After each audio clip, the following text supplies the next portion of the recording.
Selamat malam semuanya. Saya Ferdian. Di malam hari ini senang bisa sharing di Maju On, The Underdogs, dengan tema Uncertainty to Clarity, dan subtemanya Navigating Regulation and Market Disruption.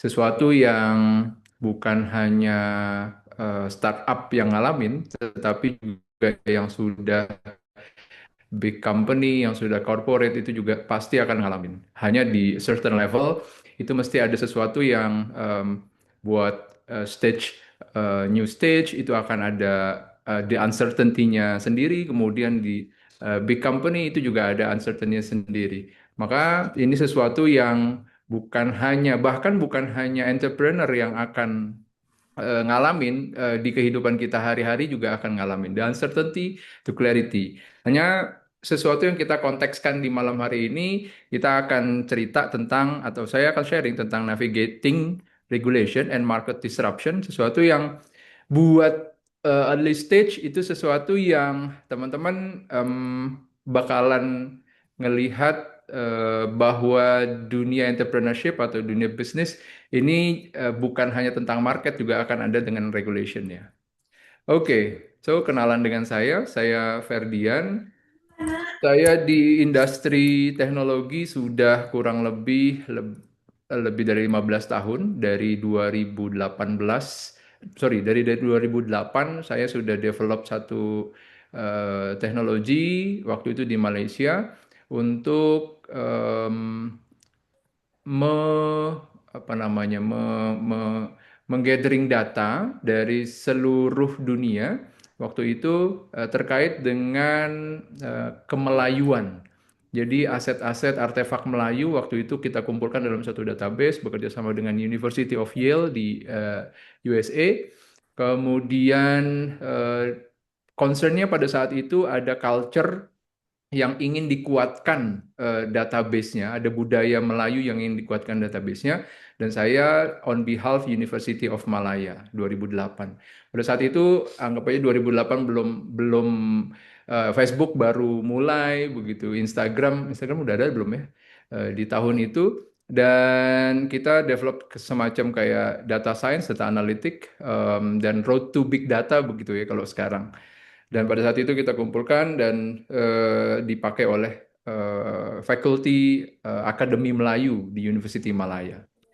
Dan saya develop bersama partner develop Motion Labs. Cuman saat ini saya sudah tidak lagi di Motion Labs sebagai commercial director di Motion Labs, dan saat ini saya mendevelop bareng juga dengan kawan partnership, dan seringkali memang saya senang dengan bisnis yang berpartner karena saya menganggap bahwa kompetensi di dalam bisnis itu kalau dikolaborasikan akan semakin besar.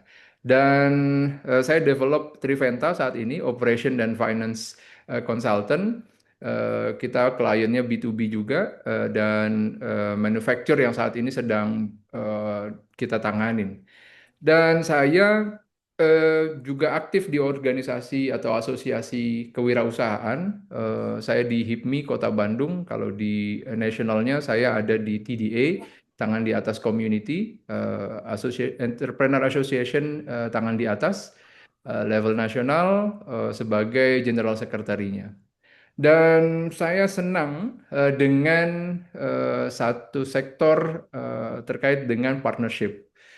Beberapa minggu lalu saya ke Baku, Azerbaijan, on behalf my expertise atau my enthusiast sebagai digital innovation atau digital transformation. Kita atau saya berkolaborasi dengan teman-teman di media untuk bercerita bagaimana AI disruption itu sudah sampai di ranah productionnya media. Dan di situ konteksnya adalah negara-negara D8, Delegation 8, yang akan bulan April besok itu ada KTT-nya di Indonesia, dan tahun depan bulan April 2026 KTT, sekaligus kemungkinan besar Indonesia sebagai ketuanya. Kalau sekarang masih saya lupa Mesir atau siapa ketuanya, jadi cuma bukan Indonesia. Oke. Di malam hari ini kita cerita tentang uncertainty to clarity. Kenapa uncertainty to clarity? Uncertainty itu sesuatu yang buat di apa namanya di bisnis itu sesuatu yang tadi di awal saya sampaikan sesuatu yang bukan hanya corporate yang sudah besar. Itu dialami oleh bisnis yang juga baru memulai. Saya ingin dapat gambaran nih dari para peserta yang ada di sini. Levelnya teman-teman atau dari time frame-nya teman-teman di bisnis yang saat ini sedang dijalanin, apakah ada yang sudah lebih dari 2 tahun? Boleh raise hand. Kalau lebih dari 2 tahun,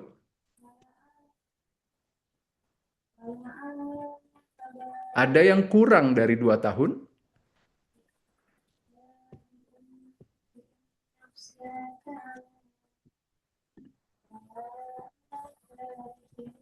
Kalau boleh tulis chat ada, biar kita dapat feedbacknya nih. Ada yang kurang dari 2 tahun? Oke, ada. Oke, thank you. Siap. Oke, sip. Kalau ada yang lebih dari 2 tahun, ada? Lebih dari 2 tahun?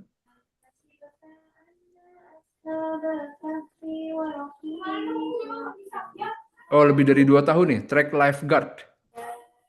Navi Yarsiska,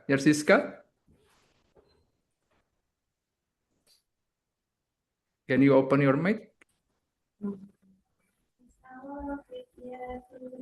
Oke, track lifeguard lebih dari 2 tahun ya.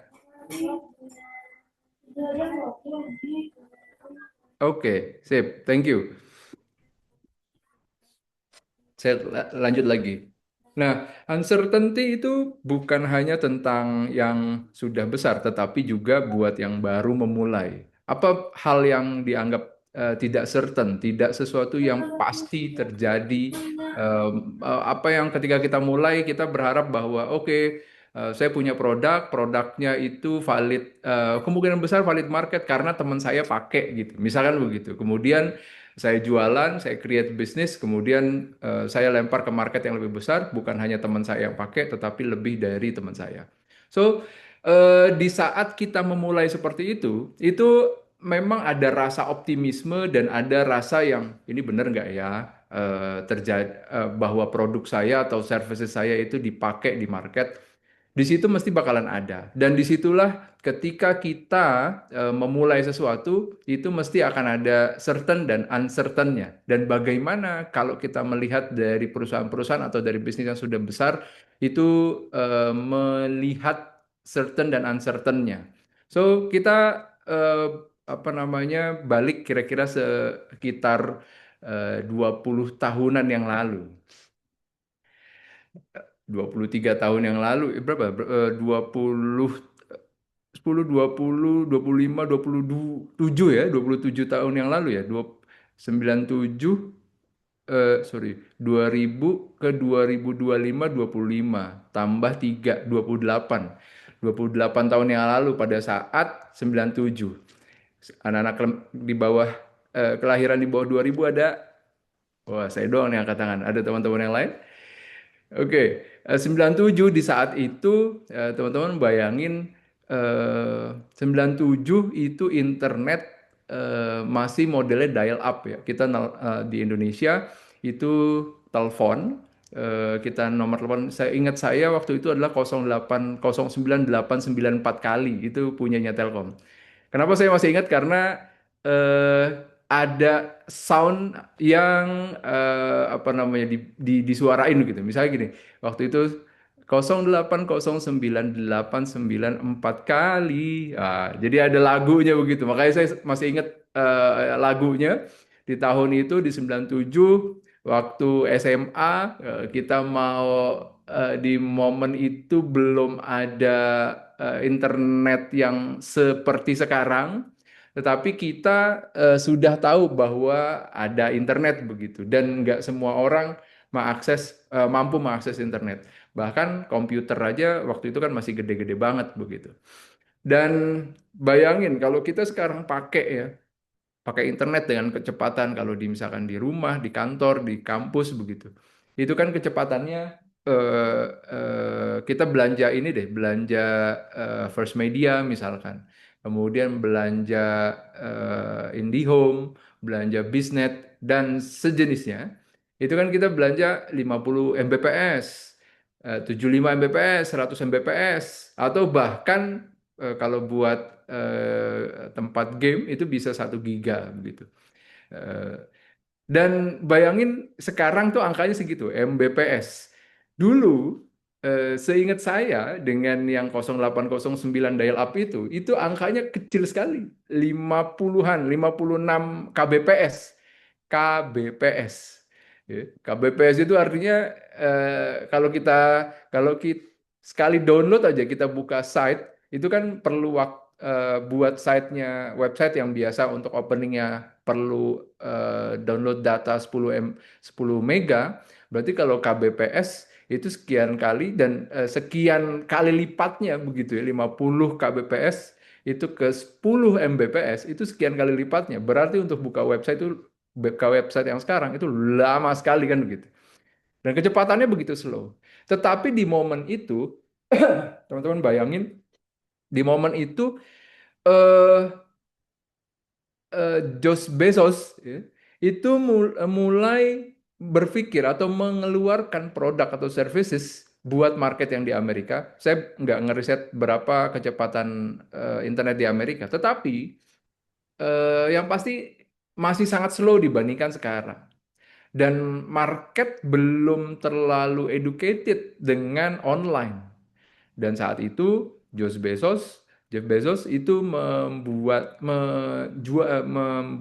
satu bisnis Amazon yang jualan buku. Itu sesuatu yang di tahun itu menarik sekali. Kalau di Indonesia pada tahun 97 itu lagi mulai pergantian ini ya, apa namanya, kepemimpinan dari zamannya Pak Harto menuju ke Pak Habibie kalau saya nggak salah waktu itu. Dan di momen itu belum banyak yang jualan online. Nah, ini bikin marketplace jualan buku waktu itu. Sekarang Amazon bukan hanya jualan buku. Gimana caranya di saat atau di situasi di mana itu belum ada pembuktian di market, bener nggak sih jualan buku secara online itu bakal laku? Itu ibarat teman-teman kayak sekarang lagi jualan ini misalkan jualan di Jakarta ada servis drone taksi begitu, di mana orang belum terlalu percaya dengan services atau produknya, kemudian dia jualan. Atau kalau kita tarik sedikit di tahun 2010 nanti ada ceritanya juga, pada saat di momen itu orang belum familiar dengan mobile apps, masih sangat manual atau masih sangat konvensional, itu ada apps yang jualan service Gojek misalkan begitu.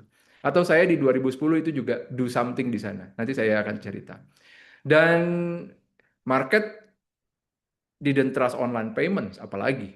Udahlah meyakinkan orang untuk datang ke websitenya, create traffic, itu kemudian udah create traffic, masuk website, disuruh do something di sana. Call to action di sana untuk jualan, untuk membeli produk yang ditawarkan. Benar nggak sih? Apa jangan-jangan scam ini? Atau jangan-jangan penipuan di zaman itu? Jadi antara situasi di zaman itu dengan yang dipahami oleh masyarakat di zaman itu masih belum nyambung. Nah, bayangkan situasinya sebagai Jeff Bezosnya, itu dia membuat sesuatu yang ini benar enggak, benar enggak, benar enggak. Karena saya akan ngeluarin duit nih di sini, akan berinvestasi nih di sini. Nah, di situ ada di uncertainties-nya. Oke, lalu bagaimana juga ketika Nadiem Makarim dan kawan-kawan itu meng-create Gojek. Kalau berdasarkan eh, yang saya baca, itu create-nya udah dari 2008, kemudian di-launch di 2010.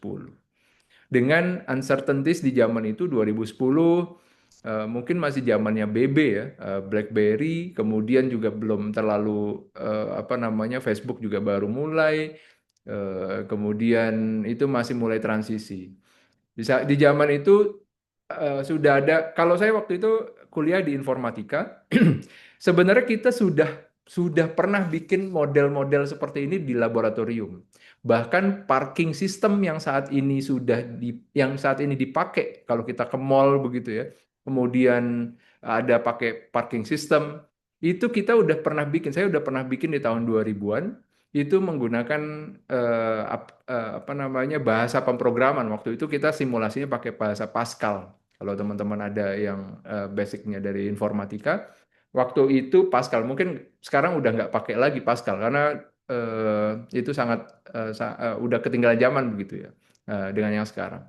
Tapi waktu kita develop awal-awal di laboratorium, salah satu case study-nya itu adalah mendevelop parking system, termasuk adanya ini Gojek begitu ya, eh, apa namanya, ojek online.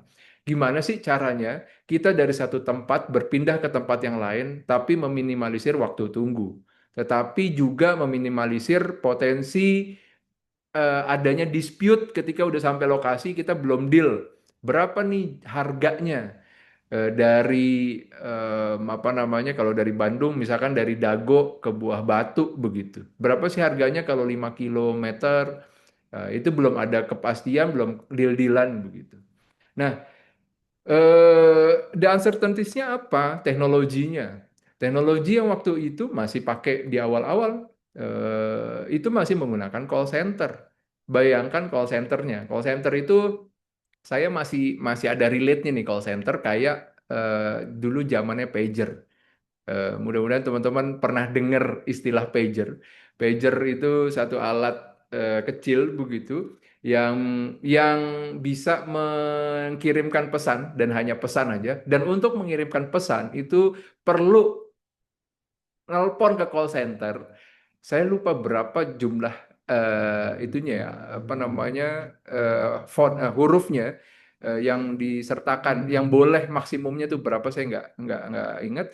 Tetapi kalau saya mau kirim pesan ke Miss Eugene gitu ya, misalkan di Korea, untuk bisa mengkomunikasikan pesan saya, kalau sekarang gampang banget pakai apa namanya, dulu lanjutannya adalah SMS, kemudian sekarang WA, Telegram dan sejenisnya, message apps begitu.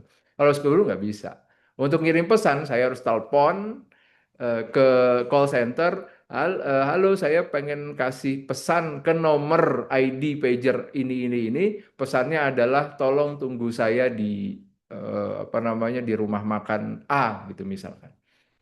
Dan teknologi itu ya call center itu. Maka waktu Gojek memulai, itu kan ceritanya adalah si yang butuh itu nelpon ke call center, kemudian call center nyariin tukang ojeknya yang sudah terdaftar oleh dia, kemudian disambungin.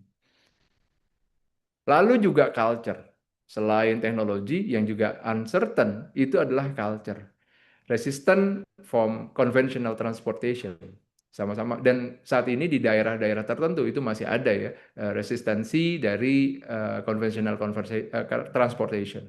Istilahnya opang begitu ya, ojek pangkalan, ataupun bahkan ke apa namanya, minggu lalu saya create event conference internasional di Lombok, itu juga masih ada itunya tuh resistensinya antara travel daerah lokal, orang lokalnya dengan waktu itu case-nya adalah dengan Bluebird begitu. Itu juga masih ada. Artinya eh, tentang ketika kita create business, the uncertainties di lapangan, di market itu mesti akan terjadi dan mesti akan eh, apa namanya, naik level begitu. Termasuk juga dari government di zaman itu atau di waktu itu. Belum ada regulation. Memang ketika bisnis kita selalu lebih cepat apa namanya, disrupsinya dibandingin regulasinya. Maka ketika itu terjadi dan kita dapat keuntungan atas atas belum adanya regulasi, cepet-cepet aja tuh begitu ya kalau di bisnis ya, cepet-cepet aja supaya cash cash flow-nya bisa dapat lebih awal sehingga itu apa namanya teman-teman dimudahkan masuk ke market. Eh, Waktu itu saya sempat diskusi sama kawan karena kita lagi ngobrol tentang bagaimana kalau kita bikin semacam exchange-nya kripto. Exchange-nya kripto seperti kalau sekarang ada teman-teman di Indodax begitu ya. Waktu itu sebelum adanya regulasi, exchange-nya kripto itu murah. Cukup punya duit 5 miliar, itu kita bisa dapat bisa jadi exchange-nya kripto. Tapi kalau sekarang itu sudah nggak lagi segitu. Harganya untuk jadi exchange kripto lebih dari ratusan miliar gitu. Makanya ada beberapa company besar itu yang membeli perusahaan yang sudah masuk sebagai exchange-nya kripto dengan harga yang lumayan begitu. Karena di tahap-tahap awal belum no regulation itu menguntungkan, memudahkan itu semuanya. Maka teman-teman yang ada di bidang teknologi ataupun yang non teknologi, ketika mendisrupsi satu market tertentu dan regulasinya belum ada, cepat-cepat tuh manfaatin begitu ya. Karena satu waktu ketika sudah waktunya itu akan ada regulasinya, pembatasan, pajak dan lain sebagainya. Nah, ini yang saya bilang. Investasi emasonline.com ini adalah bikinan saya pada saat 2010. Ingat saya November, Desember 2010. Kalau bisnis modelnya investasi emasonline.com itu seperti apa namanya BSI itu jualan emas yang sekarang gitu ya. Tapi sekarang di BSI kan bisa 0,1 gram, 0, begitu di bawah 1 gram. Kalau saya 2010 bikin ini itu nggak bisa 0, 0. Pada saat itu saya bikin bisnis modelnya begini. Saya beli beli emas di Antam, kemudian dalam bentuk fisik, misalkan saya beli 100 gram. Pada saat itu harga emas 100 gram itu berarti sekitar 28 juta. 100 gram, 280.000 ya. Eh, itu apa namanya harganya segitu. Kemudian dari 100 gram itu saya cacah jadi 1 gram, 1 gram, 1 gram. Itu saya apa namanya saya jual 1 gram, 1 gram itu kepada orang dengan konsep kayak mutasi bank ya. Jadi ketika orang beli 1 gram, maka dia kayak transfer uangnya, kemudian nanti ada kreditnya 1 gram, kemudian saldonya 1 gram. Once dia sudah kumpulin segram-segram, misalkan dia jadi 10 gram, kemudian dia mau mencairkan, itu dia debit misalkan 2 gram, 2 gram di, di saat dia mencairkan berapa harganya, kemudian bisa kita cairkan. Dan saya sudah bikin sistem ini 2010. Hanya saja umurnya nggak panjang. Kalau teman-teman langsung nyari investasi emasonline.com, itu apa nggak bakal ketemu karena memang udah nggak ada begitu. 2015 saya udah check out dari investasi emasonline.com, tapi diterusin sama partner saya sampai 2018, seingat saya. Kemudian habis itu kita nggak lanjutin lagi. Ini kalau teman-teman lihat, saya juga nyarinya pada saat bikin slide ini, saya nyarinya di web archive machine ya. Eh, ini bisa ngelihat ininya apa namanya di paling atas tuh ada web archive-nya investasiemasonline.com. Karena memang website-nya udah nggak ada begitu di saat ini. Ini saya ngambil di di tahun 2012 di saat harga emas itu 500 525 ya, 515. Oke. Nah, ini saya apa namanya 2010 ya, ini masih menggunakan Facebook. Ini adalah pelanggan-pelanggan pertama saya ya. Pada saat menjual ini banyak sekali the uncertainties ya. Apalagi jualan emas fisik menjadi online. 2010, teman-teman bayangin. 2010 waktu itu lagi apa sikonnya begitu ya. Kalau saya ingat saya waktu itu ya Facebook juga baru. Ini yang sisi kanan, ini semuanya Facebook tadi saya masuk ke fanpage-nya masih bisa karena saya salah satu admin apa namanya owner dan adminnya begitu. Jadi masih bisa dan saya create ini. Kemudian di saat itu market marketnya terhadap produk saya juga belum oke, masih yakin nggak ya, yakin nggak ya begitu. Kemudian speed transactionnya, boro-boro ada QR, boro-boro ada VA begitu ya, itu bank transfer aja begitu. Dan kita juga ngeceknya manual. Kemudian juga ada communication lag. Waktu itu kan juga belum terlalu berkembang ininya apa namanya messaging apps-nya gitu ya. Telegram belum ada. Saya lupa waktu itu BB ya yang messaging apps-nya yang kita pakai begitu. Kemudian government regulationnya no regulation dan di momen ini saya memanfaatkan no regulationnya. Kenapa no regulationnya? Ya karena belum ada tuh yang mengatur apa namanya emas batangan dijual non fisik begitu online 1 gram 1 gram 1 gram. Dan di tahun tertentu saya lupa tahun berapa itu langsung diregulasi nggak boleh seperti itu. Kemudian diregulasi lagi, diatur lagi sampai akhirnya sekarang banyak yang jualan seperti ini. Dan sayanya udah KO duluan 2015, 2018 kehabisan napas begitu ya.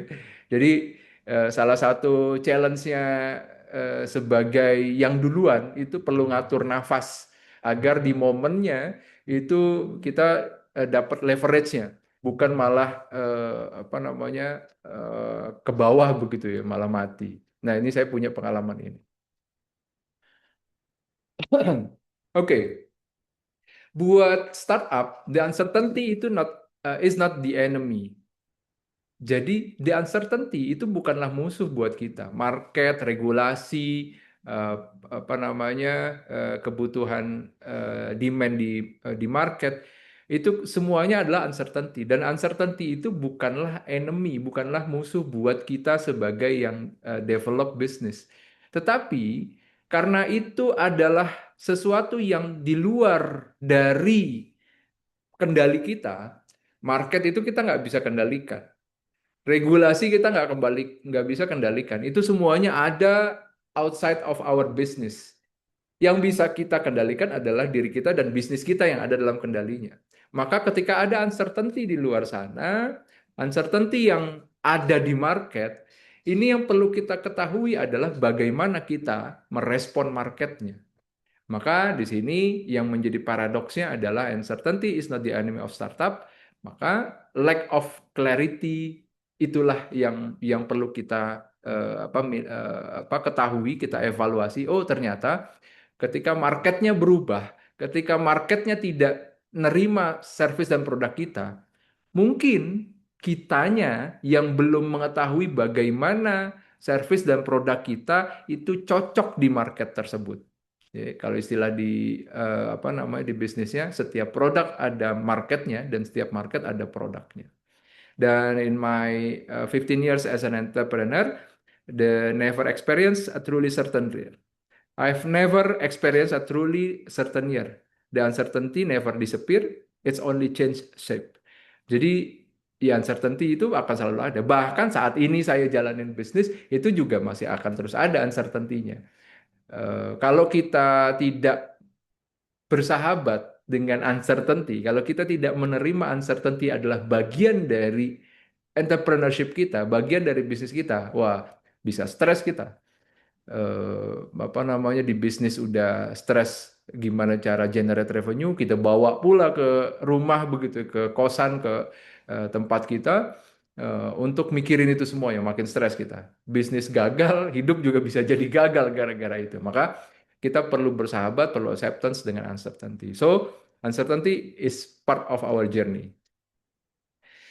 So the real problems bagi para early stage founder is don't freeze it because the uncertainty. Kenapa? Karena di luar sana dunia itu selalu berubah. World always change. Market shifting. Yang tadinya offline, belanja offline menjadi online. Teman-teman mungkin sering dengar bahwa Tanah Abang di Jakarta itu apa namanya udah nggak ramai lagi. Banyak yang tutup. Toko-toko itu banyak yang tutup. Sering dengar seperti itu?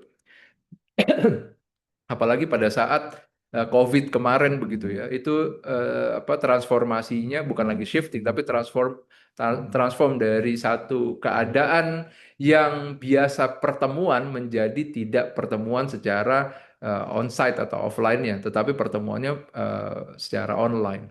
Itu shifting banget begitu. Itu perubahan banget, transform banget, dan itu mempercepat begitu transformasi tadinya. Teman kita semuanya nggak kenal, saya yang biasa di teknologi nggak kenal Zoom begitu ya. Kita tahunya waktu itu adalah Skype, kemudian apa justru Skype itu kan lebih dulu ada ya. Microsoft Microsoft bukan ya. Skype itu lebih dulu ada. Saya pernah pernah video call itu pakai Skype. Tapi pada saat pandemi ada, di mana setiap orang membutuhkan adanya platform apa namanya online eh, seperti ini, itu Skype menghilang begitu. Nah itu itu kondisinya sama kayak kayak yang tadi kita ceritain begitu ya. Eh, Innovators, disruptors, tetapi napasnya nggak panjang. Napasnya ngap, kemudian mati di tengah jalan, ternyata momennya baru datang begitu. Dan ketika momen datang kita udah kehabisan bensin, udah nggak bisa naik lagi. Berat begitu. Nah, world always change. Maka market yang ada di depan kita, market yang ada di luar dari diri kita, di luar dari bisnis kita, itu akan selalu berubah. Jadi perubahan itu sendiri adalah bagian dari perjalanan kita sebagai entrepreneur. Market shifting, kemudian tiba-tiba muncul kompetitor. Siapa yang membayangkan tiba-tiba taksi Bluebird, let's say, itu kompetisinya sama Gojek begitu. Kalau kita lihat di horizontal level, ya kompetitornya Bluebird itu adalah sesama taksi lagi, yang merek brand traksi juga begitu. Tetapi ketika teknologi disrupsi itu bukan lagi the same level antara taksi dengan taksi. Ini taksi dengan bisnis teknologi begitu. New competitor, kemudian teknologi disruption dan juga policy change. Dan itu akan selalu muncul. Apalagi kalau yang nempel banget sama eh, regulasi ya. yang yang apa namanya yang sangat sangat kuat dengan regulasi. Contoh ada salah satu klien saya di bidang manufacture tembakau begitu. Eh, saya lagi handling operation dan financialnya. Eh, itu sangat sangat sensitif dengan aturan pemerintah. Yang ini adalah ini ya apa namanya tobacco liquid begitu. Sangat sensitif dengan aturan pemerintah. Tadinya ketika belum diatur, itu cukai pun nggak ada. Kemudian ketika diatur ada cukai rokok. Nah, ketika cukai rokok itu ada, muncul aturan baru lagi. Bukan hanya perindustrian yang ikutan di dalam meregulasi, tetapi juga ada kementerian di kesehatan begitu ya. Itu juga ikutan dalam mengatur polisinya. Artinya yang tadinya cuman urusannya dagang, juga urusannya ke kesehatan. Dan sorry. Dan itu sangat sensitif begitu. Peraturan berubah-berubah lagi. Kenapa? Karena memang sensitif terhadap policy. Dan buat yang ada dan memilih industri itu, mau tidak mau, suka tidak suka ya, perlu perlu ikut dengan aturan yang ada di industri itu. Maka ketika teman-teman ada di satu industri tertentu, ada di industri safety misalkan, ada di industri teknologi, ada di industri yang apa namanya mengumpulkan data sensitif, identitas data dari publik. Itu kan perlu ada tuh aturan undang-undang PDP kan begitu ya, perlindungan data pribadi. Mau nggak mau, teman-teman perlu ikut gitu ya. Perlu perlu apa namanya? Perlu menyesuaikan dengan itu.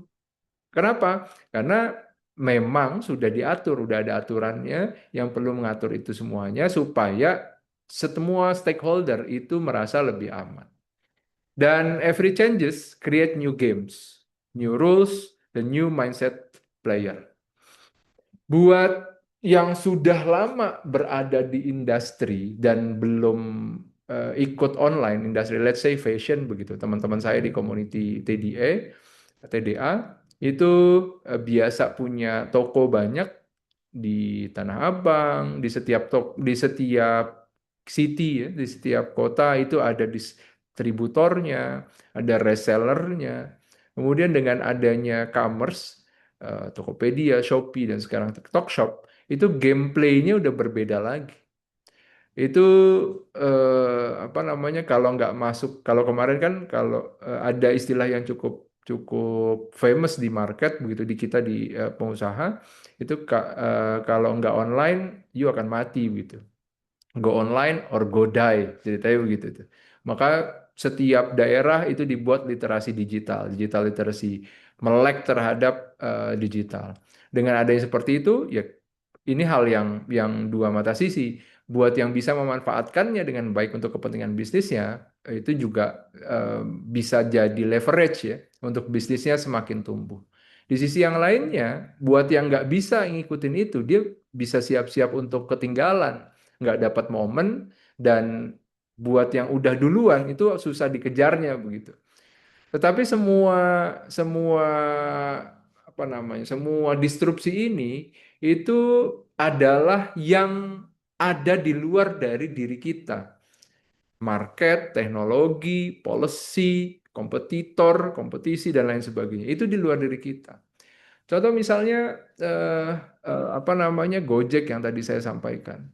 Ketika yang biasa menggunakan ojek begitu, yang biasa menggunakan ojek pangkalan dan kemudian menggunakan Gojek, pada intinya kan bisnis ini bagaimana membantu pemindahan orang dari satu tempat ke tempat yang lain. Yang berubah adalah bagaimana memesannya dan bagaimana bertransaksinya. Yang tetap apa? Yang tetap adalah kebutuhan orang pindah dari satu tempat ke tempat yang lain menggunakan transportasi. Itu kan yang tetap. Maka ketika di dalam bisnis, world always change, kita perlu bertanya ke dalam bisnis kita, dari yang akan berubah, kira-kira apa yang tetap? Apa yang akan terus ada? Contoh, kita mungkin melihat banyak waktu itu ada nasi goreng mafia, pernah pernah dengar grupnya ini ya, grupnya Bang Rex ya. Nasi goreng mafia, bakso bujangan gitu ya.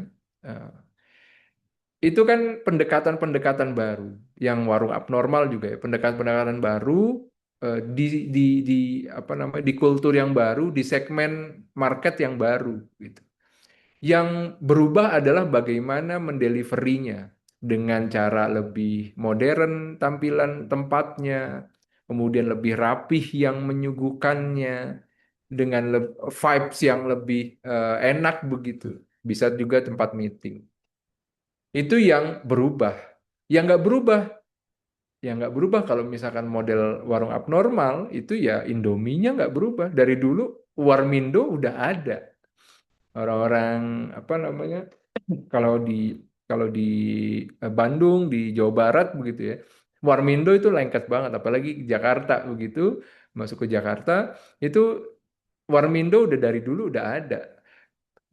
Udah selalu akan ada Indomie, apa namanya, bubur kacang ijo, kemudian telur setengah matang itu dari dulu ada. Cuman cara mengemasnya menjadi berbeda. Termasuk nasi goreng. Nasi goreng dulu dari dulu juga sudah ada. Yang nggak berubah nasi gorengnya. Orang lapar mau makan nasi goreng. Bentuknya bisa berubah macam-macam. Nasi goreng seafood, nasi goreng ayam, nasi goreng ini, nasi goreng itu, dan lain sebagainya. Nasi goreng Thailand yang dibungkus pakai telur, dan lain sebagainya. Yang nggak berubah, itu yang berubah, bagaimana mengemasnya, bagaimana delivery ke marketnya. Tapi ada yang nggak berubah. Orang lapar, pengen makan, dan makannya nasi goreng. Nasi goreng aja nggak berubah. Jadi ada yang berubah dan ada yang nggak berubah. Dan world always change. Change-nya di sini adalah sesuatu yang bisa jadi karena culture, karena segmen, karena tren, karena apapun, itu bisa berubah. Tapi ada yang juga tidak berubah. Nah, saya ingin tanya nih ke teman-teman. Kan saya punya premis atau punya hipotesa bahwa world always change. Mungkin ada teman-teman yang tidak sepakat, ada yang pengen tanya atau nggak sepakat dengan apa benar world always change. Apa benar bisnis itu juga ikut dalam perubahan. Nah, pertanyaan di saya itu adalah, ada nggak teman-teman yang merasa bahwa satu produk atau services itu dari dulu sampai sekarang itu masih masih menjadi, kalau di matriksnya BCG itu sebagai stars. Pernah dengar ini nggak teman-teman? Pernah melihat matriks ini BCG? Ada yang pernah tahu? Sharing dong.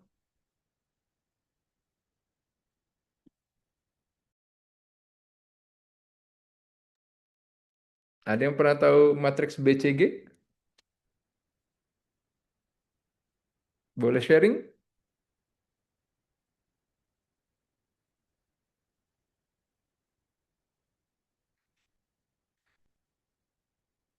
Saya Ma- pernah, Oke, gimana tuh ceritanya tuh? Siapa nih? saya pernah tuh. Jadi ceritanya sih Oke. karena saya kebetulan jurusan manajemen ya waktu kuliah Hmm. dulu. Jadi BCG ini dipakai buat nge-analisis di satu matkul lah, matkul buat bisnis gitu. Beberapa teman juga pernah sharing sama saya terkait dia pernah ikutan, bukan pernah lagi ya, dia ikutan semacam bisnis competition. Dia banyaknya pakai framework BCG ini karena kata mereka ini tuh kayak framework yang kayak apa ya, yang secara spesifik tuh langganan yang menang-menang gitu. Jadi kalau di bisnis competition juara satu 2 3, at least dia pasti pakai eh, framework ini si Matrix ini gitu. Kata teman saya tuh. Itu sih kayak. Oke. Oke, terus apa ininya? Apa insight-nya dari BCG Matrix ini, Mas Fahrul? Insight-nya itu lebih ke kita tahu kondisi market ya. Kayak karena kalau metek-metek yang lain tuh kan kayak cuman sebatas ini ya, kayak sebatas generik generik generik apa ya, generik awareness aja gitu. Tapi di kalau di sini kan bisa dilihat ya, di ini kan ada market growth, ada relative market share. Jadi kita bisa tahu, dan ada question mark juga ya, si market yang kita sasar itu gimana gitu. Itu sih insight-nya. Karena kan kondisi market tiap industri beda-beda juga. Udah itu kan yang bikin, dan kita juga nggak tahu kan kondisinya, segmentasinya, terus ini benar nggak bisa nggak, untuk market ini kita bisa deliver produk ini nggak, udah siap belum.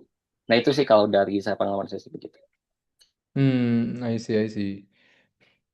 Oke, thank you Mas Fahrul. Ada lagi yang lain yang mau share tentang BCG Matrix?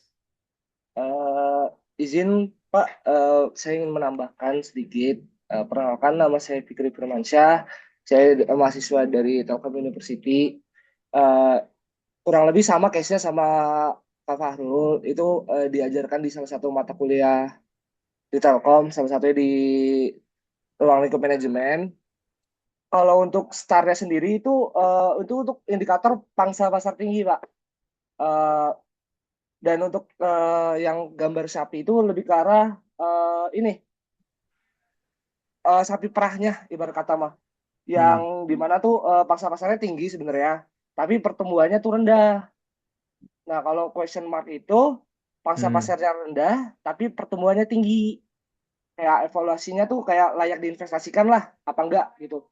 Kalau Hmm. yang untuk yang anjing itu, sedangkan pangsa pasarnya rendah dan pertumbuhannya tuh rendah, jadi kontribusi keuntungannya itu minim. Itu sih yang saya pelajari. Oke, oke. Produknya atau servicesnya apa, Mas Fikri, saat ini? eh Gimana Kak? Maaf. Produk atau servicesnya yang saat ini lagi dijalanin apa? Bisnisnya apa sekarang? Eh, saya sedang mengembangkan ini Pak, biodegradable packaging Pak. Biodegradable packaging, oke. Apa tuh ceritanya? Jadi Biodegradable. saya ini mengembangkan kemasan alternatif.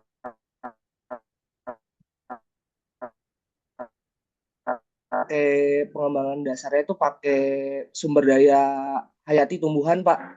Oke. karena mayoritas packaging di Indonesia itu masih tidak ramah lingkungan, Pak. Tidak bisa diolah di tanah gitu, Pak. Kan kalau bisa dibuang kan itu jadi toksik tuh Pak, jadi limbah, Pak. Tidak fully Oke. maksimal gitu. Sedangkan untuk packaging yang kami kembangkan itu 100% bisa kembali ke tanah. Jadi tinggal ditimbun saja. Itu otomatis terurai. Dan itu kami sedang mencari ini Pak sweet spotnya nih. Kira-kira ini apakah Hmm. bisa juga untuk bisa menyuburkan tanah? Itu sih masih kendala di produk Hambi, Pak. Oke. Marketnya siapa?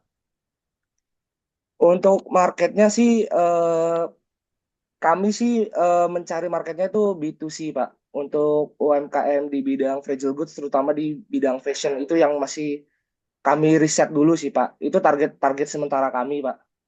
Oke, oke. Oke, packaging ya, biodegradable packaging. Oke, sip. Thank you, Mas Fikri. Baik, sama-sama, Jadi, Pak. oke, di di dalam saya memahami BCG Matrix ini, itu ibaratnya itu kalau pakai pendekatan digital marketing, yang cash cow-nya itu adalah lead magnetnya ya. Jadi bagaimana satu produk atau services itu bisa dikenal, dirasakan, di-buy-in oleh target market kita, meski dari sisi margin itu tidak gede-gede amat begitu. Tapi kita expect volumenya besar. Ya, kita expect volumenya besar dan memang itu diterima oleh market. Dari sisi margin itu tidak terlalu besar. Itu membuat produk atau services yang kita punya itu bisa menghidupi operasionalisasi bisnis kita. Dengan adanya cash cow itu, bisnis kita bisa berjalan, kemudian apa namanya bisa menghidupi diri dan karyawan begitu ya, sehingga kita bisa expect ada pertumbuhan di sana. Dan ketika kita sudah berjalan ketemu cash cow-nya, itu bakalan kita juga tidak lupa untuk berpikir tentang apa nih yang bisa membuat bisnis ini ketemu leverage-nya, produk atau services leverage-nya yang kita sebut sebagai STAR. Yang membuat bisnis kita itu bisa bertumbuh atau bisa speed up begitu ya. Ketemu produknya, ketemu servicesnya, kemudian ketemu momennya, pes langsung naik daun begitu ya. Dan biasanya itu bisa kita apa namanya bisa kita riset begitu sesuai dengan tren market. Dan itu bisa dapat apa namanya bisa dapat gede-gede banget tuh di situ. Saya jalanin waktu itu di 2007-2008 sebelum saya full masuk di teknologi, saya masuk di dunia printing, percetakan. Itu digital printing. Tahun 2005, 2006, 2007 itu waktu awal-awal print-printan. Ya, print-printan baliho gede pakai flexi gitu ya. Yang teman-teman ngelihat billboard itu kan pakai bahannya namanya flexi. Di tahun itu, teman-teman bayangin. Teman-teman tahu sekarang harganya berapa per meter? 15.000 ya. Kalau ngelihat print baliho, print apa namanya buat spanduk begitu harganya 15.000 per meter. Di tahun 2005, 2006, 2007 pada saat masuk ke Indonesia pertama kali itu harganya minimal 75.000. Range-nya 75.000 sampai 100.000 per meter. HPP-nya antara dulu dengan sekarang itu sama. Kira-kira sekitar 8.000, 9.000, 10.000 begitu per meter. Tergantung jenis mesin, tergantung jenis bahannya. Bahkan ada yang sampai 12.000, 11.000, 12.000 per meter. Nah, di teman-teman bayangin tuh, di tahun 2005 itu barang jadi star. Kenapa? Menguntungkan sekali di sana. Sekarang print-print baliho itu jadi cash cow dia. Dia tetap menghasilkan keuntungan, stabil untuk operasionalisasi bisnis. Para pemain atau kawan-kawan saya yang main di apa digital printing itu kemarin kan kena kena momentum itu ya, momentum pandemi kemudian banyak yang tutup di sana. Biasanya itu akan menjadi start lagi ketika ada inovasi-inovasi lain atau ada proyek-proyek pemerintah begitu ya. Misalkan salah satunya adalah kampanye yang serentak begitu. Itu barang bisa jadi start lagi karena tiba-tiba kebutuhan demand-nya cukup tinggi, apa namanya, pembuatnya itu tidak terlalu banyak, maka harga bisa naik. Nah, MBG ini yang sikon yang sekarang itu misalkan yang kita anggap itu bisa para pemain dapur atau supplier vegetable, sayuran, telur dan sebagainya, itu barang jadi start tuh. Di saat mereka kemarin sebelum adanya MBG misalkan itu cash flow aja. Tapi ketika, ada permintaan tinggi nih, demand tinggi, itu bisa ketika kemampuan dirinya itu mampu mensuplai banyak, itu bisa jadi model bisnis itu menjadi start. Di sini insight yang ingin saya highlight adalah di setiap momen, di setiap produk, di setiap service, dengan adanya world always change, maka kita bisa berubah-ubah yang tadinya jadi start bisa menjadi cash cow, bahkan bisa menjadi dog, bahkan menjadi hilang sama sekali juga ada. Contoh yang hilang sama sekali kalau di teknologi, apa namanya, di wartel gitu ya, teknologi wartel, dulu nelpon nggak pakai handphone. Kalau kita mau nelpon lama ya di wartel karena lebih murah begitu dan lebih, apa namanya, nggak perlu memiliki, tapi kita bisa langsung pakai. Tapi sekarang udah nggak ada tuh. Maka nggak setiap saat produk itu menjadi star. Pasti ada time frame-nya. Ketika ada suatu produk itu start, kita lagi tren-trennya produk itu, kita akan bisa melihat ini time frame-nya berapa lama ya. Apakah produk ini time frame-nya, apa namanya, 1 bulan, 3 bulan, 1 tahun, atau berapa lama? Contoh yang kalau di dunia fashion ada on sepatu ya, sepatu on yang eh, seakan-akan dari luar negeri ternyata dari Majalengka ya itunya ya. Apa namanya, pabriknya ada di sana. Yang kemarin diresmikan oleh KDM.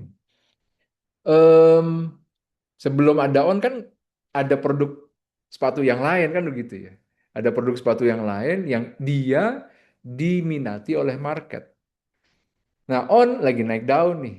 Kita bisa lihat time frame-nya kira-kira on shoes itu berapa lama dia jadi star. Kalau dia nggak berinovasi, bisa jadi dia decline atau stabil dan itu menjadi cash cow. Dan untuk bisa jadi star lagi, dia perlu inovasi-inovasi baru lagi. Itu ada kurvanya namanya kurva S. Dari saat memulai, growth, kemudian dia pada saat puncak, dan kalau dia nggak berinovasi, dia akan decline. Nah, mesti akan ada produk, ada time frame, ada segmentasi, dan ada matriksnya. Dan itu membantu para pebisnis untuk mengetahui produk ini itu posisinya ada di mana. Kalau dia sebagai cash cow, gedein dong volumenya. Kenapa? Marginnya nggak terlalu gede-gede amat. Kenapa? Ya karena cash cow dia. Dia nggak bisa, tiba-tiba kita bisa dapat margin sekian kali lipat begitu. Kalau sekian kali lipat, 2 kali lipat, 3 kali lipat, 4 kali lipat, itu mesti akan jadi star. Tapi star umurnya bisa jadi pendek. Kenapa? Karena lagi, apa namanya, dia akan ketemu titik puncaknya begitu ya. Kemudian dia akan stabil atau dia akan decline dulu sampai ketemu momen berikutnya untuk naik lagi. Most startups don't fail because the world changes. For founders, lose clarity when the world changes. Nah, apa yang dimaksud clarity dalam konteks ini? Clarity yang saya maksud di dalam konteks kita di malam hari ini adalah tentang misi, visi, dan bisnis model. Ketika kita create bisnis, kita perlu tahu, kita perlu meng-create misi, visi, dan juga bisnis model. Misi itu beyond money, visi itu tentang apa sih yang kita impikan dari barang ini terhadap yang kemudian itu diterima atau di buy-in oleh market, dan bisnis modelnya gimana caranya dapetin duit gitu. Nah, kalau kita punya clarity di aspek ini, maka kita validate apa yang sudah kita rencanakan, apa yang sudah kita state itu di market.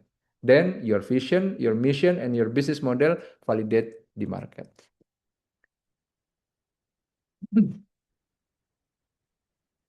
Dikit lagi, sebelum kita Q&A full, inner clarity determines outer strategy. Kalau kita clear di visi, misi, dan bisnis model kita, maka strategi yang kita jalankan itu akan menyesuaikan dengan rencana kita.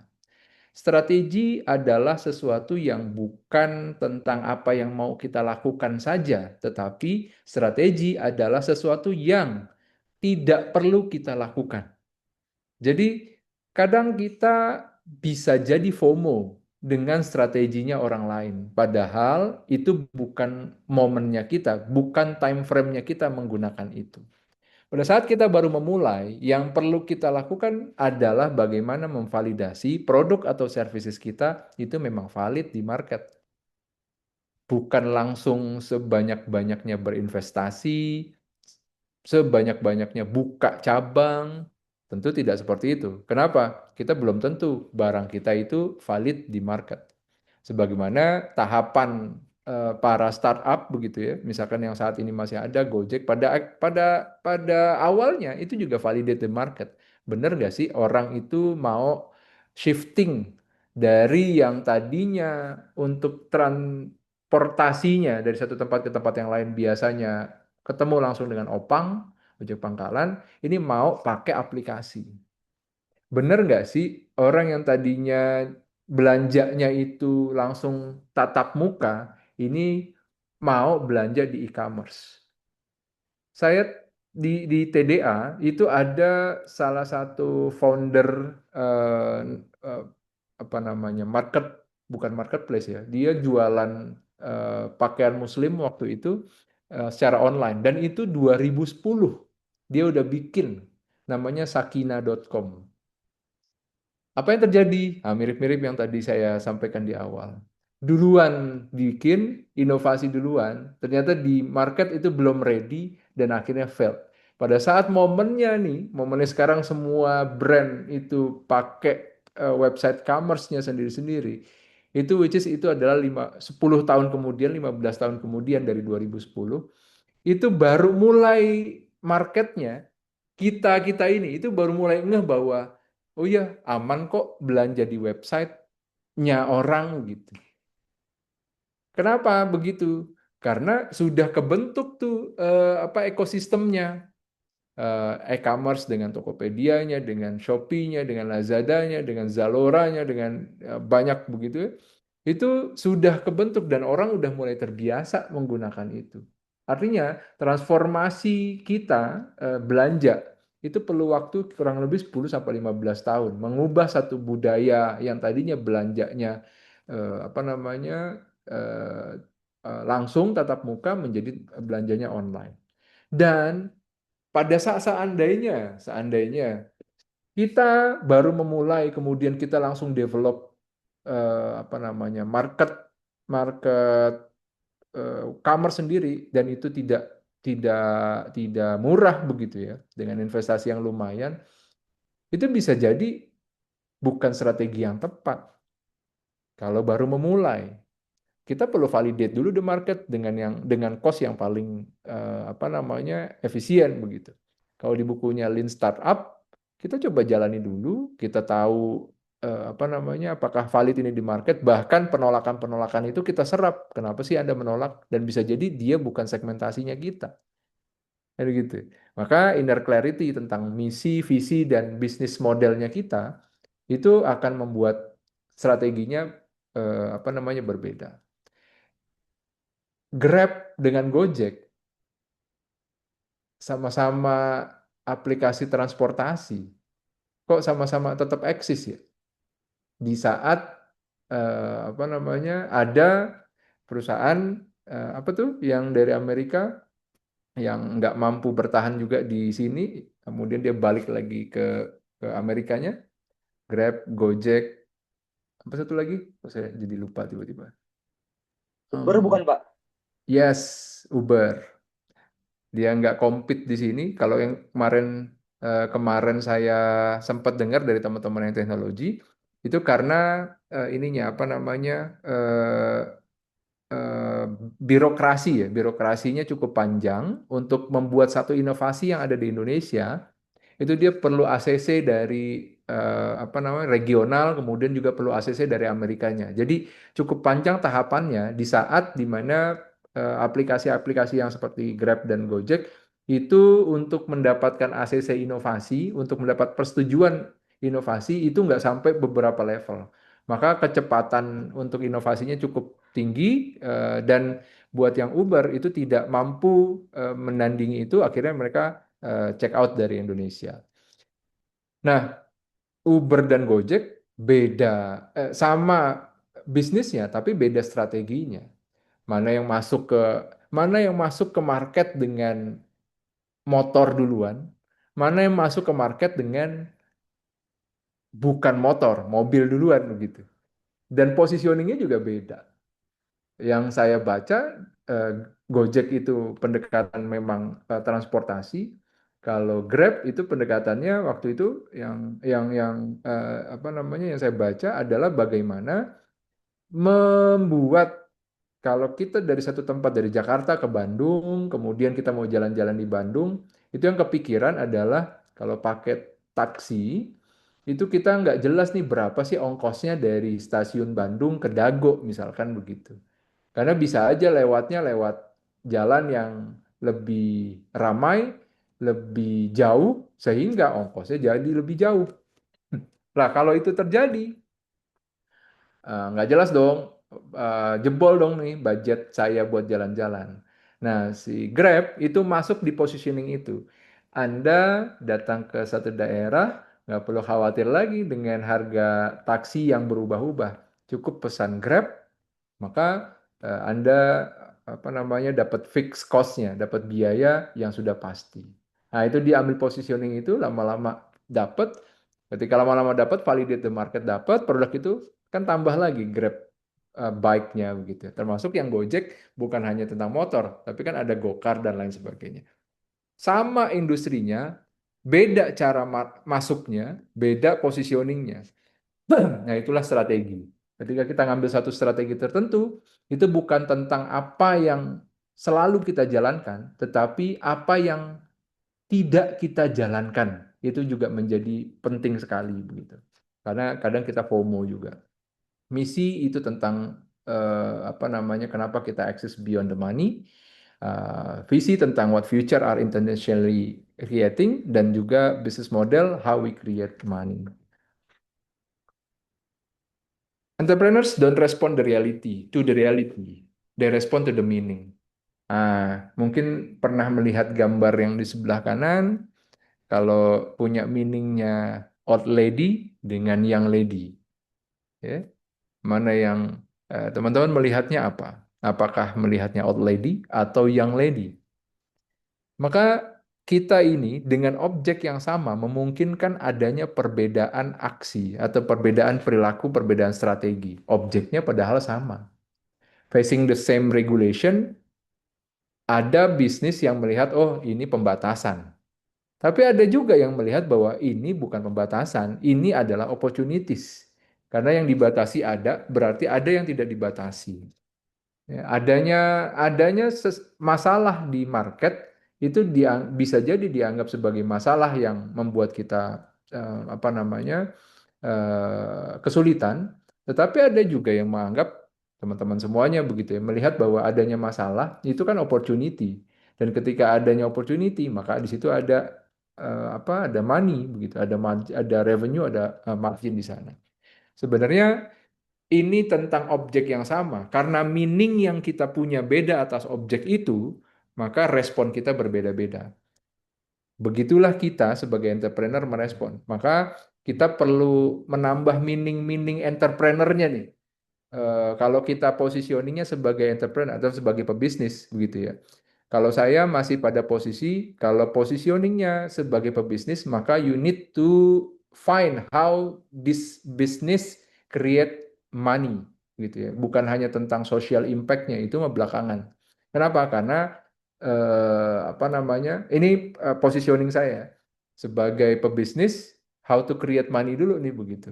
Kalau yang teman-teman mengedepankan social impact, maka pendekatannya bukan lagi pebisnis, tapi pendekatannya di socialpreneur misalkan begitu ya. Memang posisinya sebagai sosialnya dulu nih, baru gimana caranya create apa margin untuk kegiatan sosialnya. Nah, kalau positioning saya dan saya masih pakai, kalau positioningnya sebagai pebisnis itu maka how you create your money, how the money can growth, can leverage begitu through your business model.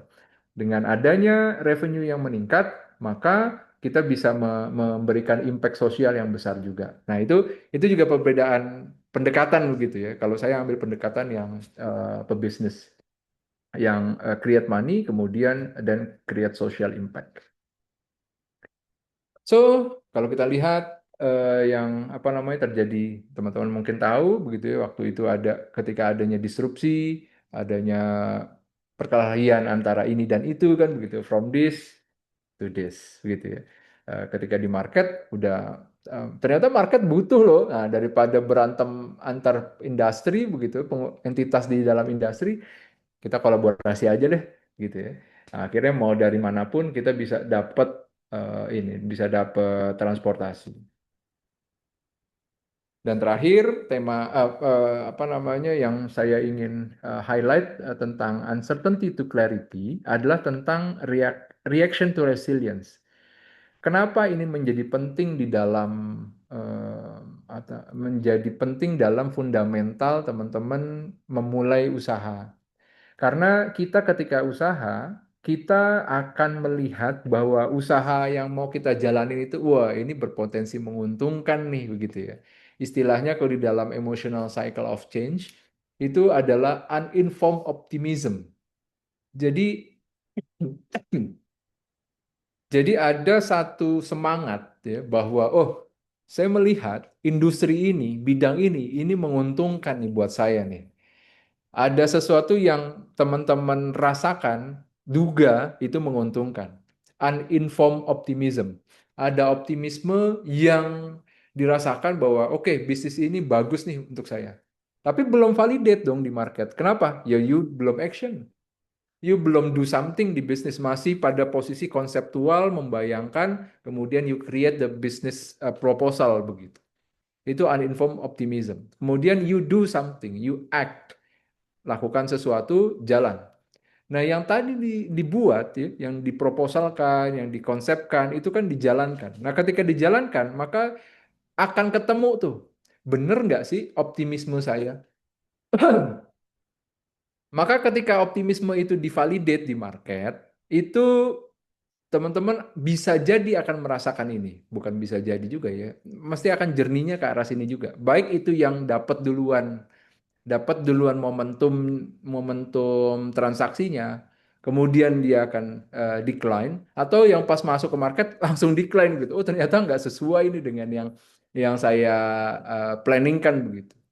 Nah di situ akan ada emotional cycle of change. Ada satu perubahan-perubahan emosional, optimisme yang berdasarkan sesuatu yang dirancang, tiba-tiba ketika masuk ke market, ternyata nggak sebegitunya ya, nggak banyak juga, udah siap-siap operasional cost-nya tinggi, kemudian kita belum dapat revenue, modal udah mulai mau habis kan begitu tuh.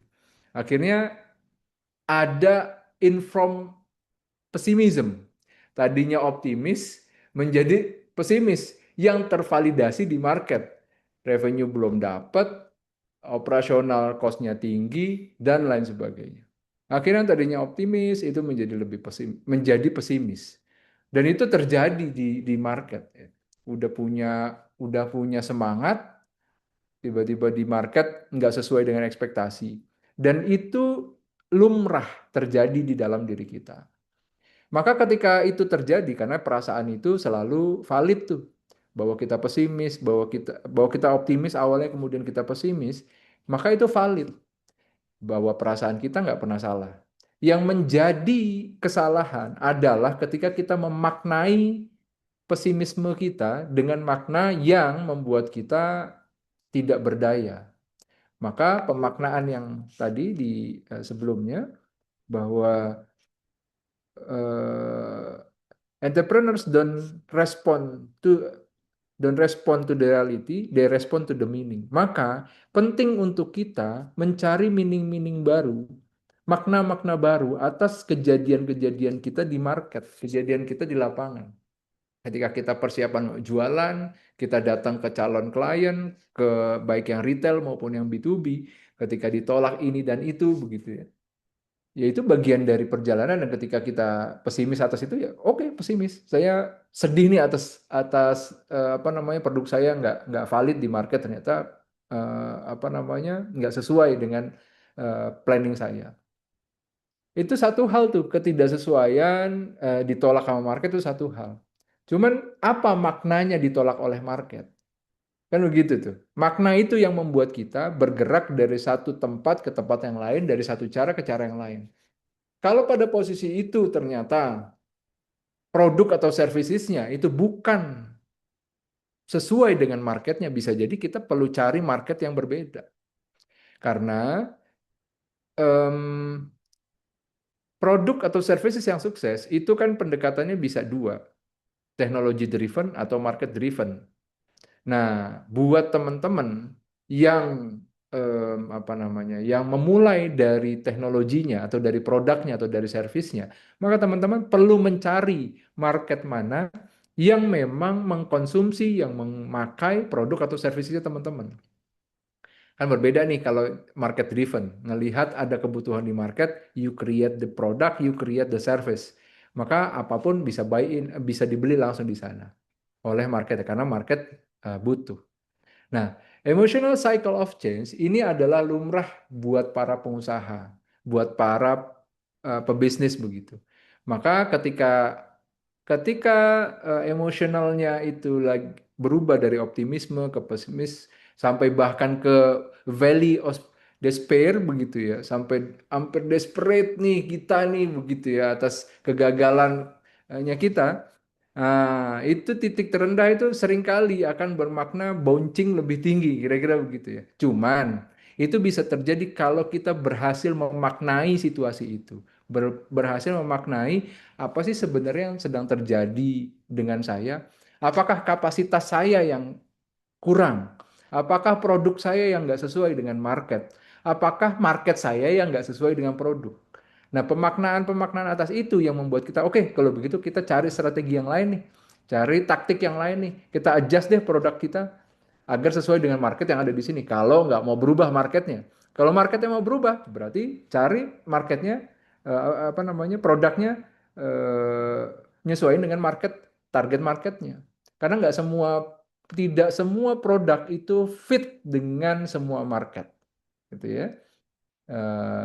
Tidak semua market fit juga dengan apa namanya, produk-produk yang kita tawarin. Sama-sama air, kalau kita di convenience store, di Alfamart, Indomart, kita bisa memilih air apa yang mau kita beli brandnya. Apakah Aquaviva, apakah Aqua, apakah Le Minerale, apakah apa namanya, Kristalin dan lain sebagainya. Itu punya positioning yang berbeda. Nah, ketika itu teman-teman berhasil memaknainya, maka berubah tuh emosionalnya kita menjadi informed optimism. Dan kalau kita berhasil lampaui itu, kita akan fulfillment dan sukses di level yang kita tuju begitu ya. Maka ketika itu sudah terjadi, perlu cari what next-nya. Nah, ketika what next, bakalan ketemu lagi tuh uninformed optimism-nya, informed pessimism-nya, kemudian terus ketemu model kayak begitu. Dan kalau itu terjadi, maka ya sudah, ini part of journey. Terima, jalanin, maknai, jalanin lagi, dan seterusnya. You cannot control the market or regulation, but you can always control your thought, your emotion, and your action. So, thank you.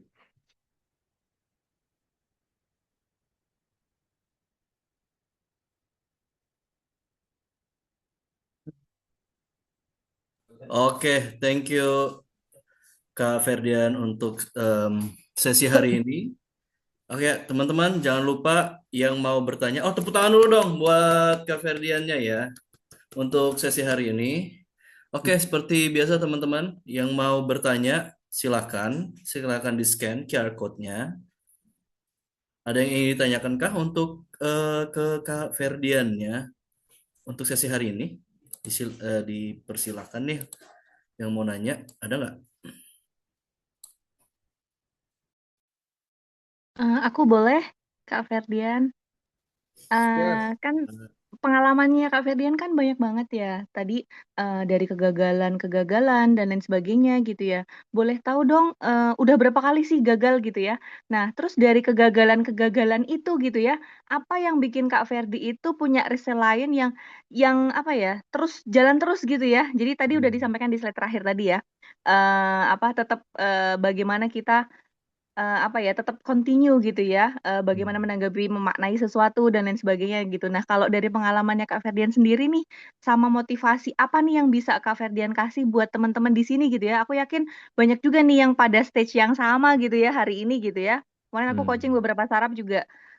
Oke, ketika go to market itu akan ketemu banyak nih. Kemungkinan untuk pivotnya itu tinggi banget. Semakin mereka tahu kondisi market seperti apa, semakin tahu nih mereka bakal harus gimana dan marketnya ternyata beda dan lain sebagainya. Nah, itu gimana tuh menghadapi itu ada motivasi khusus seperti apa nih dari Kak Ferdian buat teman-teman? Makasih. Oke, terima kasih. Em, Kalau saya mau sudah berapa banyak, banyak sekali gitu ya. Bahkan saya pernah kalau di pengalaman saya itu saya pernah nembusin posisinya pernah nembusin ini ya apa namanya borders atau bea cukai waktu itu, bea cukai negara tetangga. Karena saya kirim-kirim barang, eh, sebenarnya barang legal, cuman karena saya menghindari tax begitu ya waktu itu, maka saya cari cara gimana caranya saya masuk ke bordernya mereka. Em, itu berhasil, tetapi ada di momen terdisrupsi karena waktu itu apa namanya market shifting, teknologinya juga shifting, policy-nya shifting, jadi ada penerbangan murah dari negara tersebut ke negara kita, dan itu membuat saya yang tadinya apa namanya tahu jalur menjadi semua orang jadi tahu jalur begitu, karena ada perubahan itu dan ya udah shifting lagi. Em, saya sering kali juga modelnya B2B, business to business. Kalau business to business itu kan challenge-nya adalah tidak selalu sering transaksi begitu ya. Tetapi kalau transaksi lumayan lah kira-kira begitu. Ada satu framework yang kita pakai, itu frameworknya Anum. Anum itu singkatan dari authority, A-nya authority, kemudian N-nya need, kemudian U-nya urgency, dan yang M-nya Anum, M-nya money. Jadi authority ketika kita ngobrol-ngobrol dengan siapa, kemudian need, N-nya need, apakah dia perlu barang atau services kita, dan kalau perlu urgensi, dia perlunya kapan sih? Hari ini, besok, minggu depan, tahun depan, begitu. Nah itu membuat kita kan mengatur strateginya. Dan jangan lupa yang terakhir M. Eh, Setiap orang yang punya masalah itu kalau di dalam konteks bisnis ya harus punya uangnya begitu ya. Kenapa? Karena kita solving their problem, tetapi di saat yang sama itu adalah bisnis kita. Maka kita juga perlu validate, kalau saya perlu validate bahwa oke, saya udah berhasil petain problemnya, kemudian kira-kira punya sumber dayanya nggak untuk menyelesaikan ini, punya duitnya nggak untuk menyelesaikan ini. Karena saya pernah punya pengalaman dengan BUMN begitu ya, yang kita anggap apa namanya nggak mungkin lah gagal bayar begitu. Ternyata kejadian 3 tahun baru dilunasi. Dan sejenisnya begitu. Jadi kalau tentang sudah berapa banyak gagalnya, sebenarnya lebih kepada lesson learn buat saya, kemudian sehingga ketika berhubungan dengan klien, berhubungan dengan marketnya saya jadi bisa menangkap, oh klien yang ini begini, klien yang itu begitu, perlu berhati-hati, perlu regulasi, perlu apa namanya, dokumennya perlu lengkap dan lain sebagainya. Lalu ketika teman-teman masuk di dalam ekosistem ini atau memilih usaha, memilih bisnis sebagai profesinya, menjadi entrepreneur sebagai profesinya, ini adalah apa namanya? Adalah salah satu profesi yang sebagaimana kalau ada kawan kita itu berprofesi sebagai dosen begitu ya kalau di kampus, berprofesi sebagai profesional di company, di perusahaan, atau bahkan di perusahaan kita nanti.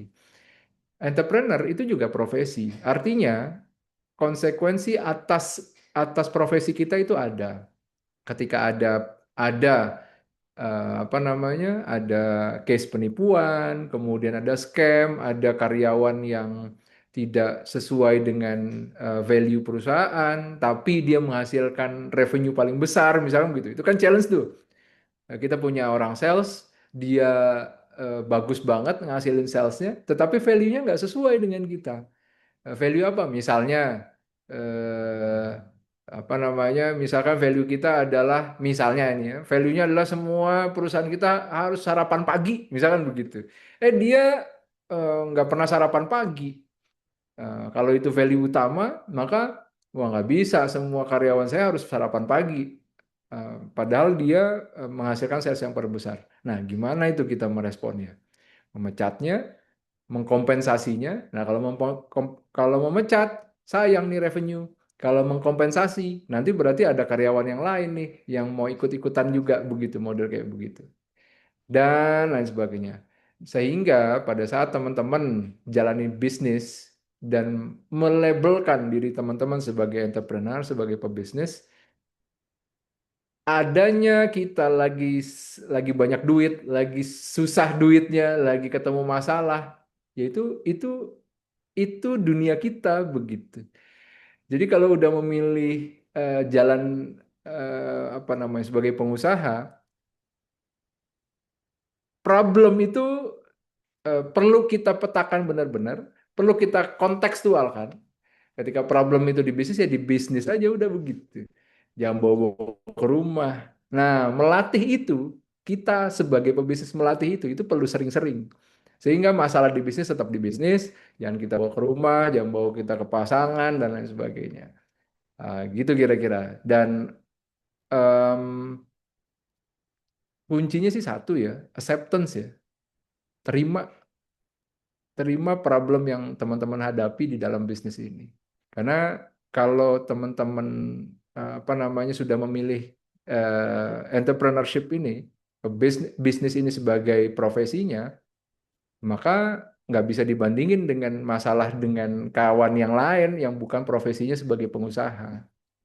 Problemnya akan berbeda. Nah, yang sering kali membuat kita apa namanya, membuat kita merasa down banget itu kadang kita envy begitu ya. Kita iri dengan orang lain yang ketika kita buka sosial media, oh ternyata kawan saya udah jalan-jalan ke sini, jalan-jalan ke situ dan lain sebagainya.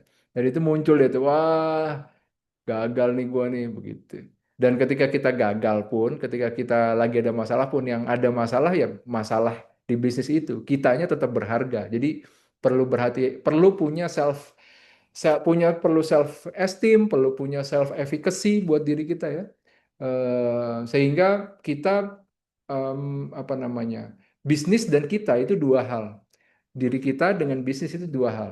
Yang kalau misalkan kita gagal, yang gagal bisa jadi adalah cara kita di dalam bisnis. Tapi kitanya, apakah kita gagal? Kita tetap berharga. Maka gagal satu hal, kita create new thing yang lain dong, gitu ya. Siapa tahu yang di itu nggak gagal. Karena kita nggak akan selamanya gagal, nggak akan selamanya ketemu masalah yang benar-benar apa namanya membuat kita desperate. Kita mesti akan ada momennya di mana kita ada di atas juga kok, lagi banyak duit, lagi apa namanya, lagi happy lah begitu ya. Dan kita juga nggak selamanya happy, nggak selamanya banyak duit dalam konteks modalnya lagi bagus, marginnya lagi bagus, nggak selalu begitu. Maka apa namanya situasi kayak sinusoida ya, naik turun itu bakalan kita alami. Yang paling penting kita bisa dapat ininya ya, ketika kalau diukur-ukur itu trennya tetap naik. Kira-kira begitu. Oh, oke, thank you Kak Ferdian untuk jawabannya. Kita ada dua pertanyaan nih Kak. Oke, yang pertama mengenai ketidakpastian. Tadi dimention tentang emotion, ada nggak tips untuk biar mikir jernih? Kadang kan tiap orang terima satu kondisi, uncertainty, apapun itu, general itu kadang kena mental terlebih dahulu daripada langsung punya keputusan. Gimana tuh Kak? Oke. Nah, em, kita perlu menyadari diri kita itu punya punya pikiran, punya perasaan gitu ya. Dan pikiran dan perasaan itu akan muncul berdasarkan makna yang kita tempatkan dari hasil penglihatan kita, pendengaran kita, apa namanya sentuhan kita, kinestetiknya begitu, dari panca indera kita. Kalau kita melihat di depan kita ada, kalau saya melihat di depan saya ada gelas kopi americano, saya bisa jadi akan menyeruput americano itu. Kenapa? Karena saya suka americano. Saya memaknai objek di depan saya americano dan saya suka americano, maka saya minum. Oke. Tapi buat yang tidak suka dengan americano, mungkin teman-teman nggak akan, saya nggak suka americano, saya sukanya cafe latte, misalkan begitu. Nah, tentang emotion, kemudian tentang rasa, kemudian berpikir jernih, ini dua hal yang perlu disadari bahwa em, kita itu memunculkan emosi, memunculkan perasaan itu berdasarkan makna yang kita tempatkan atas yang sesuatu tersebut begitu. Misalkan lagi ada problem, apapun di bisnis begitu ada problem. Kemudian kalau kita memaknainya ini menyusahkan kita, ini problem besar sekali begitu, maka itu akan memicu emosi kita. Saya pada saat dinyatakan waktu COVID, dinyatakan COVID, saya kepikiran COVID itu mematikan, itu membuat fisiologis saya itu berhenti sejenak. Jadi saya susah nafas, tiba-tiba blank. Bukan karena fisiknya yang nggak kuat, tetapi karena ada pemaknaan atas COVID itu waktu itu saya masih ingat. Apa namanya? Kemudian saya blank, kemudian susah nafasnya begitu. Nah, itu akhirnya saya belajar. Oh, memaknai sesuatu, menempatkan makna atas satu objek tertentu itu mempengaruhi emosi saya, mempengaruhi cara saya berucap dan cara saya bertindak. Maka tipsnya biar mikir jernih, acceptance dulu deh. Terima dulu apapun yang terjadi di depan kita, apapun peristiwa yang ada di depan kita. Itu peristiwa di depan kita, bukan di kita. Acceptance dulu. Pivoting. Kalau tim mahasiswa Oke, belum punya di banyak. voting nih. Iya Kak, silakan dibaca Kak kalau mau baca. Boleh. Oke, banyak data. Bagaimana cara praktis validasi asumsi? Bikin Google Form. Habis itu sebarin ke teman-teman. Itu cara paling mudah dan itu masih dilakukan oleh saya sampai saat ini. Ketika mau create satu services atau satu produk tertentu, bikin Google Form, kan kita punya komunitas, kita punya circle, minta tolong ke mereka. Itu paling mudah menurut saya. Pada saat saya jualan emas 2010 online, yang saya jualan nggak di orang lain. Saya menjual ke orang yang kenal dengan saya. Maka waktu itu saya bagi 3 ring. Ring 1, ring 2, ring 3. Ring 1 orang yang kenal saya. Ring 2 adalah temennya ring 1. Jadi dia nggak kenal saya, dia tahu saya, cuman dia punya punya yang dia trust yang di ring 1. Dan yang ring 3 itu yang nggak kenal saya sama sekali. Itu out of nowhere. Kalau saya bagi komposisinya, kurang lebih sekitar 90%, 90% orang yang kenal saya, 9% orang yang temannya teman saya, kemudian less than 1% itu orang luar pada saat starting business. So, nggak punya banyak data, you can create Google Form, sebarin. Value proposition, Kak, I wonder when a company needs to shift its value proposition due to regulation or market disruption, customer churn is often unavoidable. From your experience, what concentrate strategy help identify which customer should be retained versus intentionally let go? And how do you manage that transition with eroding long-term trust? Thank you.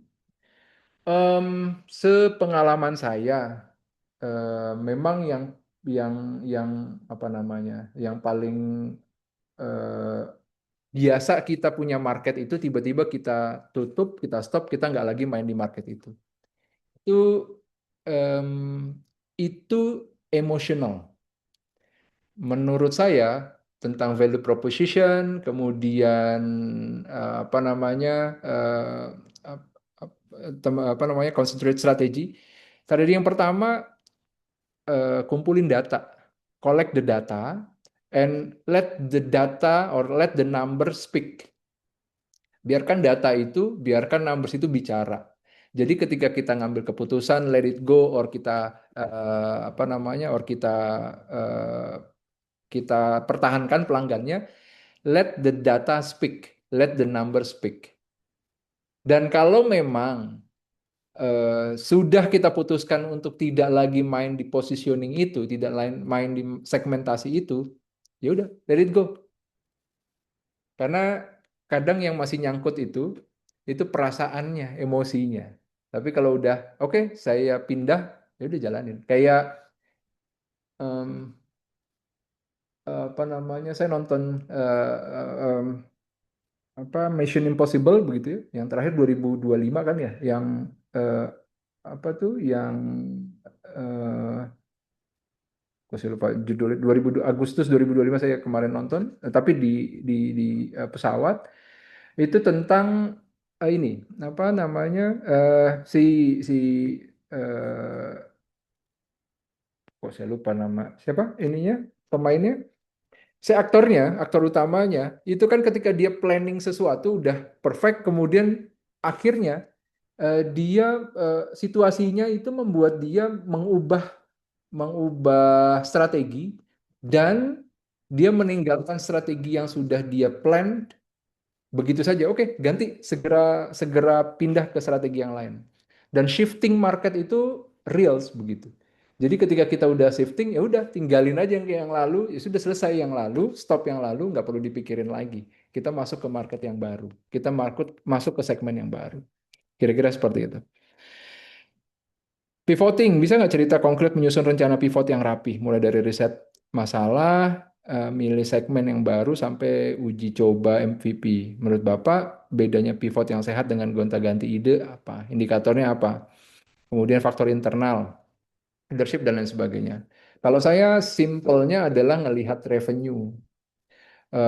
Revenue, misalnya saya create satu satu bisnis begitu ya. Target saya revenue dari sini berapa? Saya setting dulu. Melihat revenue itu dari mana? Dari industri. Industrinya ini lagi growth atau enggak? How big is the industry? Seberapa besar sih industrinya? Kemudian yang sudah main di market siapa? Ketika yang kita udah ketahuan nih yang udah main di market siapa, maka kita cari tahu seberapa besar market size-nya dia. Kalau teman-teman startup nyebutnya samsom ya, gitu ya. Dan ini valid. Jadi teman-teman ketika meriset satu bisnis itu perlu mengetahui ini industrinya industri apa, lagi tumbuh atau lagi stagnan atau lagi malah sunset begitu ya. Teman-teman perlu tahu di sini. Kalau tadi cerita yang siapa Mas Fikri ya tentang biodegradable, itu nih yang lagi tumbuh nggak sih industri ini? Kalau lagi tumbuh, di mana tumbuhnya? Dia dalam bentuk apa tumbuhnya? Seberapa besar tumbuhnya begitu? Dan itu akan memvalidasi bahwa oke, kalau ini lagi tumbuh dan market size-nya oke, bisa nggak sih saya dapat margin, saya dapat revenue 1 miliar dalam 1 tahun?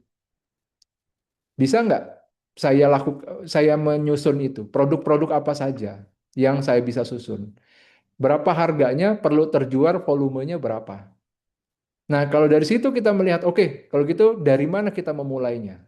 Kalau pendekatan saya, kan ceritanya background saya bukan startup yang ini ya, bukan startup yang apa namanya, yang hibah begitu. Background saya apa namanya, di bisnis ya perlu modal, kemudian kalau kita perlu leverage dengan investasi, kita investasi. Kan uang masuk itu ada dua, dari investment personal, kemudian equity, atau pakai utang begitu. Utangnya macam-macam. Kalau paling mudah buat yang baru memulai, utangnya utang family begitu ya, utang keluarga. Itu lebih lebih apa namanya, lebih murah begitu, murah dan mudah. Kalau sudah masuk ke industri, kalau sudah masuk ke bisnis bisa jadi, dan sudah bankable bisa jadi pakai bank. Nah, pendekatan saya melihat bisnis seperti itu. Jadi berapa market size-nya, seberapa besar, siapa industri yang lagi tumbuh, dan saya apa namanya, cukup menghindari kalau menjadi pioneer begitu. Kalau pendekatan di bisnis saya. Karena pioneer itu perlu ininya besar, apa namanya, untuk mengedukasi marketnya besar begitu. Contohnya yang bukan pioneer itu adalah mobile apps-nya BCA, internet bankingnya BCA. Jadi kalau di industri perbankan, kita di bisnis itu BCA itu nempel banget tuh sama pebisnis karena dia kemudahan transaksi, kemudian UI UX-nya itu oke begitu ya. Bahkan dia bisa dia membedakan sendiri antara BCA Mobile dengan My BCA dengan dengan pendekatan bahwa oh sayang nih ada yang sudah dari dulu pakai mobile BCA dan buat yang baru-baru pakai ke My BCA. Nah, eh teman-teman perlu tahu nggak kalau yang BCA yang menjadi leader saat ini di internet banking yang dekat dengan pengusaha, yang bikin pertama kali itu bukan BCA, tapi Bank Lipo. Ya. Dan Bank Lipo saat ini udah nggak ada. Bank Lipo atau BII ya waktu itu, ya. Yang pertama kali meng-create mobile banking, internet banking. Artinya nggak mesti jadi yang pertama untuk jadi market leader. Kadang kita mempersilahkan orang lain mendisrupsi lebih dulu, kemudian kita lihat, oh bagus nih, baru kita persiapin.